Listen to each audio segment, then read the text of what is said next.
بخاری مسلم دونوں میں حدیث ہے، نبی علیہ السلام نے زکوٰۃ کی کلیکشن کے اوپر کچھ اصحاب کو بھیجا.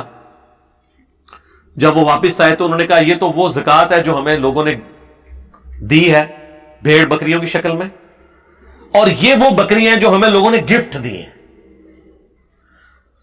تو جو ہمیں گفٹ ملا ہے وہ تو ہمیں ملا ہے، اور جو زکوٰۃ ہم نے اسلامی حکومت کے لیے جمع کی ہے اسے ہم بیت المال میں جمع کراتے ہیں.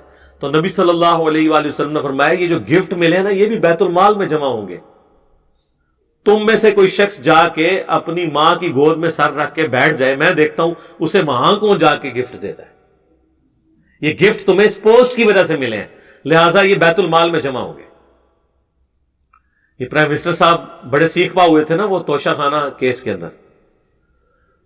تو پرائم منسٹر صاحب جو آپ کو گفٹ ملے نا، ایون آپ کو جو ذاتی گفٹ بھی کوئی دیتا ہے نا دوسرے ملک کا حکمران، وہ آپ کو پاکستان کے پرائم منسٹر ہونے کی وجہ سے دے رہا ہے، ورنہ وہ گفٹ مولانا طارق جمیل صاحب کو کیوں نہیں آگے کوئی دے کے چلا گیا؟ آپ کو دے کے گیا نا، کیونکہ آپ پرائم منسٹر ہیں. لہذا پرائم منسٹر کو جو بھی گفٹ ملے گا وہ گفٹ اس نے بیت المال میں جمع کروانا ہوگا. آدھی قیمت پہ خرید کے اپنے دوستوں کو گفٹ نہیں کرنا ہوگا. یہ پرائم منسٹر صاحب ان سے پہلے بھی جو جتنے پرائم منسٹر گزرے ہیں آپ ذرا دیکھیں، کروڑوں کی گاڑیاں یہ کوڑی داموں خرید کے تو اپنے دوستوں کو گفٹ کر دیتے ہیں اور کہتے ہیں یہ ہمیں گفٹ ملا ہے. بھائی آپ کو گفٹ ملا ہے اس پوسٹ کی وجہ سے. ٹیکسی والے نے آفس سے مانگا نا 150 روپیہ سپوز، اور کرایہ واقعی 150 ہے.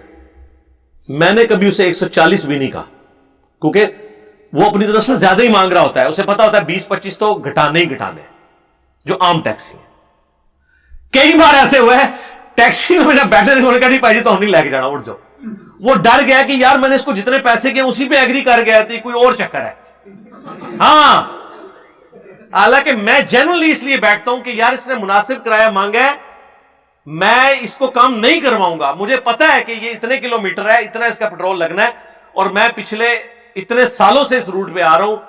ہر بندے کو پتا ہوتا ہے نا اس روٹ پہ پہلے 40 روپے تھا، 50 روپے کرایہ ہو گیا، اب 60 روپے ہو گیا ہے. تو اب ایک بندے نے ایمانداری سے مجھ سے جائز پیسے مانگے ہیں تو میں کیوں اس سے کام کرواؤں. تو کئی بار تو انہوں نے مجھے اتار دیا ہے. پھر میں نے کہا یار بھائی میں نے کام اس لیے نہیں کروایا کہ میں اتنا ہی دے کے جاتا ہوں، تم نے مانگے ہی مناسب ہے. اگر تم مجھ سے 200 مانگتے تو میں تمہیں 150 کہتا، اب تم نے مانگی 150 ہے تو میں تمہیں 140 نہیں کہوں گا، کیونکہ مجھے پتا یار مجھے کیا فرق پڑ رہا ہے اس سے. یہ تھوڑے سے پیسے بچا کے میں نے کیا کرنا ہے؟ ایک غریب بندے کی حوصلہ افزائی ہونی چاہیے نا. ہم تو پوری کوشش کرتے ہیں کہ ایک رزق کا سلسلہ لوگوں کا چلا ہوا ہے تو وہ اس میں آپ ان پٹ رکھیں. اب آج وہ جو ٹیکسی والا میں کہہ رہا تھا 2 نمبری جو شروع اسلام آباد میں، اب یہ ہوئی ہے کتنے مدرسوں والوں نے نا، مدرسوں والوں کے پاس پیسہ تھوڑا ہے، آپ کو پتا ہے اتنا پیسہ ہے، انہوں نے اپنی ٹیکسیاں جو ہے نا وہ روڈ پہ چڑھائی ہوئی ہیں، ڈرائیور ہائر کر کے نا، داڑیوں والے بٹھائے ہوئے ہیں، خوبصورت سی وہ داڑھی کر کے اور وہ سخت والی ٹوپی پہن کے بیٹھے ہوئے ہوں گے. پنڈی اسلام آباد میں زیادہ تر مدرسے وہ سخت ٹوپیوں والوں کے ہیں، یعنی دیوبندیوں کے. جب آپ اترنے لگیں گے نا تو آپ کا وہ موبائل پہ بل آئے گا 437 روپے. ٹھیک ہے جی، تو ٹھیک ہے آپ وہ 400 بھی دے سکتے ہیں، 500 بھی دے سکتے ہیں، وہ اگلی وقت کے لیے جمع ہو جاتے ہیں وہاں پہ.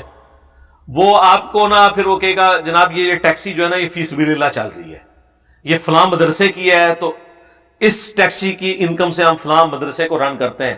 ہو سکتا ہے کرتے بھی ہوں، ہو سکتا ہے نہ بھی کرتے ہوں. اور رن کرنے میں بھی جو کچھ ہو رہا ہوتا ہے وہ مدرسہ بھی رن ہو رہا ہوتا ہے، اور ان کی رنیں جو ہے نا یعنی ان کی بیویاں، ان کی خواہشات بھی پوری ہو رہی ہوتی ہیں اس کے ذریعے. زیادہ شاپنگ تو وہ کرتی ہیں ان پیسوں کے. رن 2 ہی ہوتے ہیں، پنجابی علاوی تھے، انگریزی علاوی. تو وہ پھر اب جس بندے نے 500 کا نوٹ دیا ہے نا، اب وہ جو 37 روپے کے اوپر بنے ہیں نا 63 روپے، وہ پھر کہتے چلو جی مدرسے میری طرف پا لینا. اور اگر آپ نہ دیں تو مانگ کے بھی لے لیتے ہیں. 2-3 دفعہ تو میرے ساتھ بھی ایسے ہو چکا ہے. میں تو چونکہ مدرسے والوں کو ضرور دیتا ہوں، ظاہر میں نے ان کے بندے مارے ہوئے ہیں یار علمی طور پہ. میں علماء کا سب سے زیادہ احترام کرتا ہوں، اور اپنے اسٹوڈنٹ سے بھی کہتا ہوں کہ علماء کے سامنے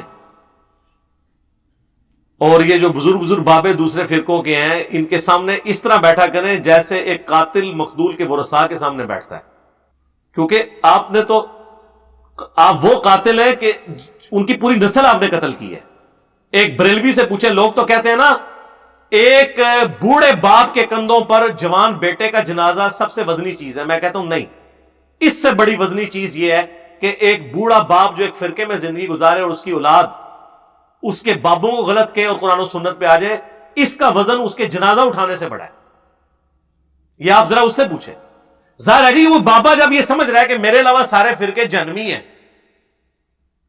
اور جو نبی علیہ السلام کے لیے وہ عقیدے نہ رکھے، اللہ کے لیے وہ عقیدے نہ رکھے جو میرے بابوں نے بتائے ہیں، وہ دوست کیا اور پوری زندگی اس بابے نے ان کے پیچھے نماز بھی نہیں پڑھی، اب اس کا بیٹا وہی کچھ ہو گیا تو آپ کیا سمجھیں گے؟ اس کے تو بیٹا مر گیا نا.